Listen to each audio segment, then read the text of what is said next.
11월 20일 월요일 새벽 예배를 하나님께 드리겠습니다.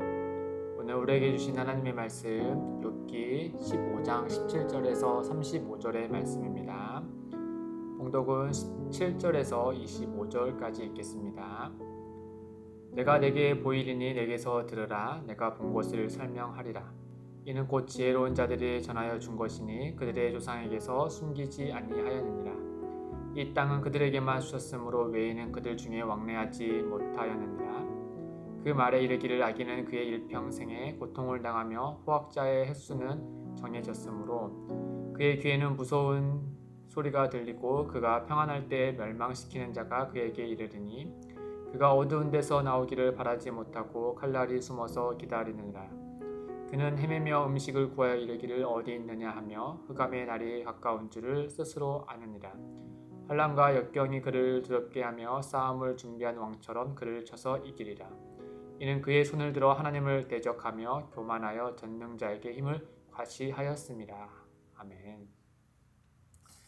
혹시 일반화의 오류라는 말을 들어보신 적이 있으시죠? 예를 들어 여성들은 다 명품을 사랑한다 라는 말이 있죠. 여러 사례가 있겠지만 모든 여성들이 명품을 사랑하지는 않지 않습니까?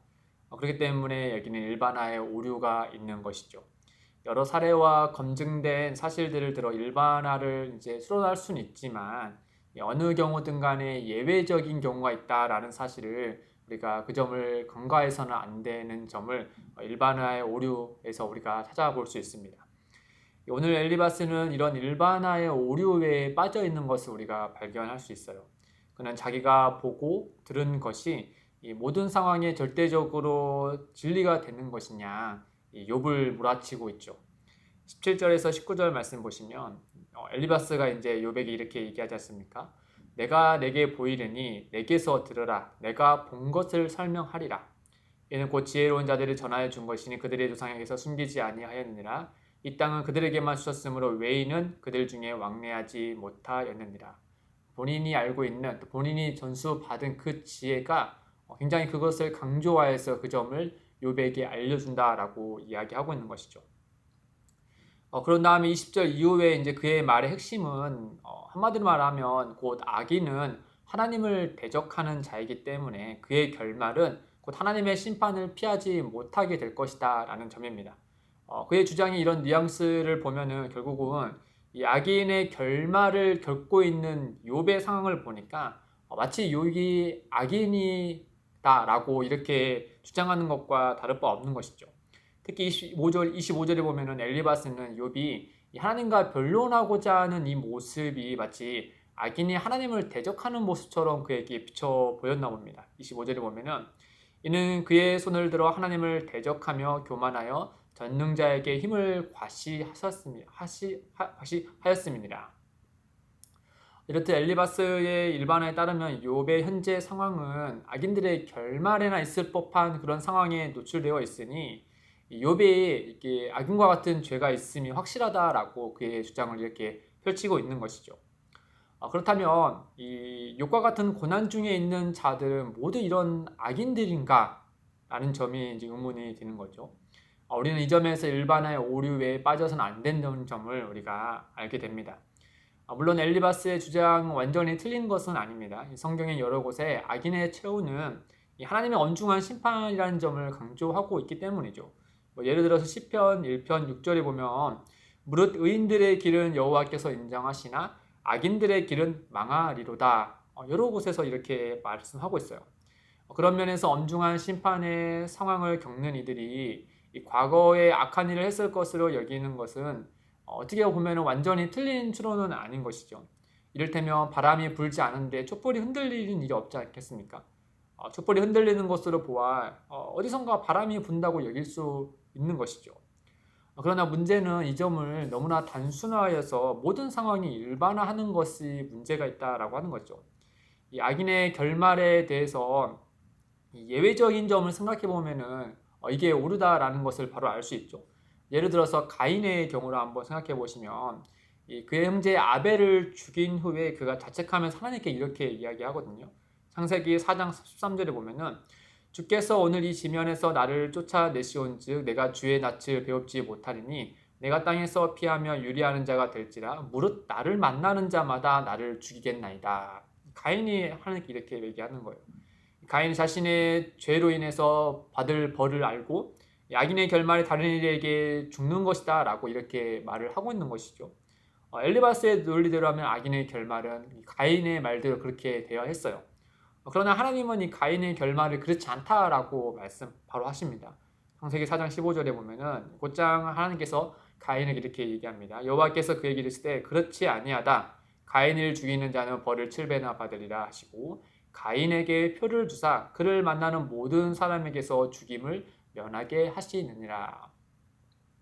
이 동생을 죽인 살인자 가인에게 하나님은 놀랍게도 이 죽음을 면하는 표를 주십니다. 그리고 그를 보호하시죠.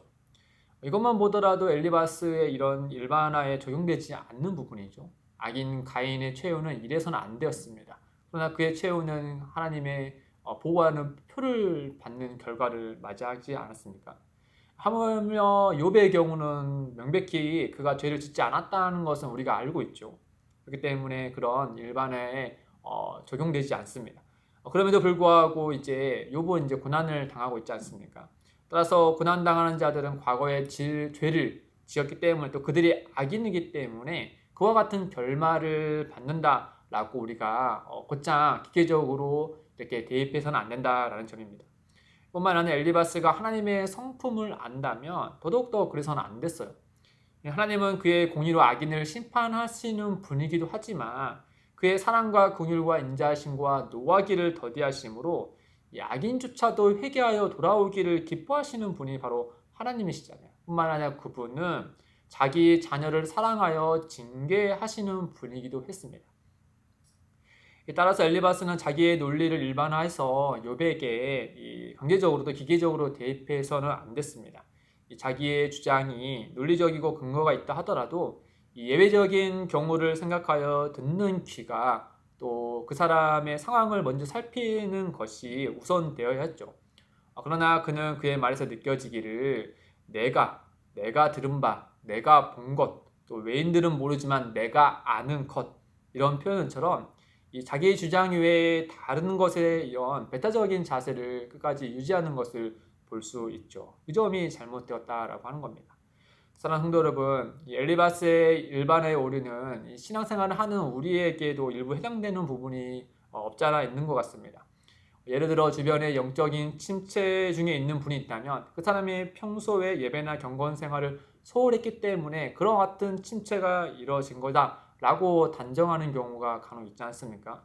물론 경건 생활이 이런 영적인 부분에 영향을 주고 또 영적인 침체 부분에서 어느 정도 일정 부분 영향이 없지는 않았을 겁니다.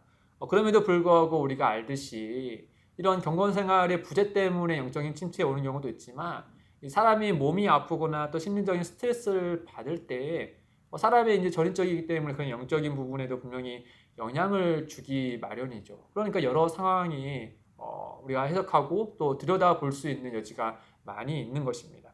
따라서 우리는 우리 주변에 고난과 같은 어려운 일을 겪는 분이 계시다면은 내가 아는 지식과 경험으로 일반화해서 단정하기보다 그들의 상황과 또 그들의 마음을 들여다보려는 이런 열린 마음과 또 내가 겪지 못한 예외적인 상황을 우리가 고려해서 또 그들의 필요를 돕고자 하는 마음을 또 그런 자세를 갖는 것이 우선되어야 된다라는 점을 오늘 말씀을 통해서 우리는 배울 수 있는 것이죠.